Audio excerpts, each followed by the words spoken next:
It's been 2 years, and off and on I've thought about this. At the end of the day, this raid has generated way more questions than answers. I've never heard of something like this happening, where you have someone arrested, removed, and then a raid. A raid post facto.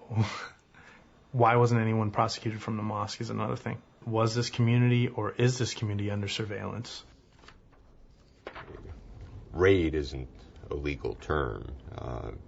It's a way of describing when police go into a place or agents go into a place either to execute a search warrant or to arrest someone. Mr. Williams, the fellow who was arrested, had been stopped in another state and had been found in possession of a firearm, and he was a convicted felon at the time.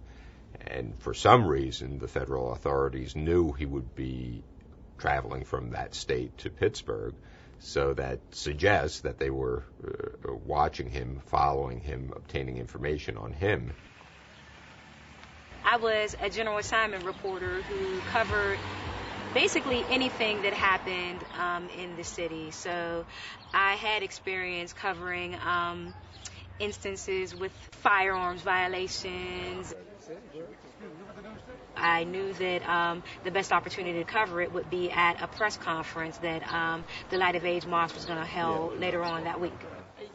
We, the Light of the Age Mosque, are a diverse Orthodox Muslim community whose membership includes men, women. One of the stories that I read said that the U.S. Attorney's Office was denying that this place was a mosque, and that was the angle that I decided to take. Just the fact that the federal government is actually denying that this is even a religious institution. Right. So, a bit more to that. All right, I spoke to some authorities who told me that they did not have any proof that this place was a mosque. I did speak to the Islamic Council as well and confirmed that they were part of that. Yeah, they confirmed that they were a legitimate mosque, yes.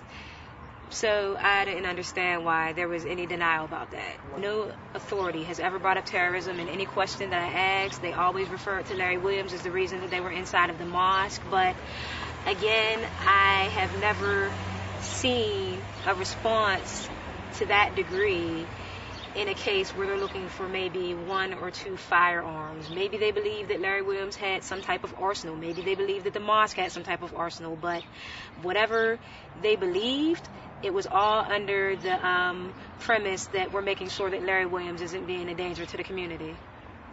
The issue at the mosque, I can say the little I know about it, was essentially a federal operation. Any police agencies locally that were engaged in that were as members of the Joint Terrorism Task Force or other task force that was under the command of the feds at the time. Federal agents always execute search warrants with a number of agents, and particularly in a case where weapons are involved, there would be a good 10 or 12 agents. They would have weapons, perhaps weapons drawn. My training was that you show enough force that anybody who would resist you knows that it's going to be futile, and that prevents a lot of problems from coming up. Of course, I'm not privy to why the FBI did what they did in this case.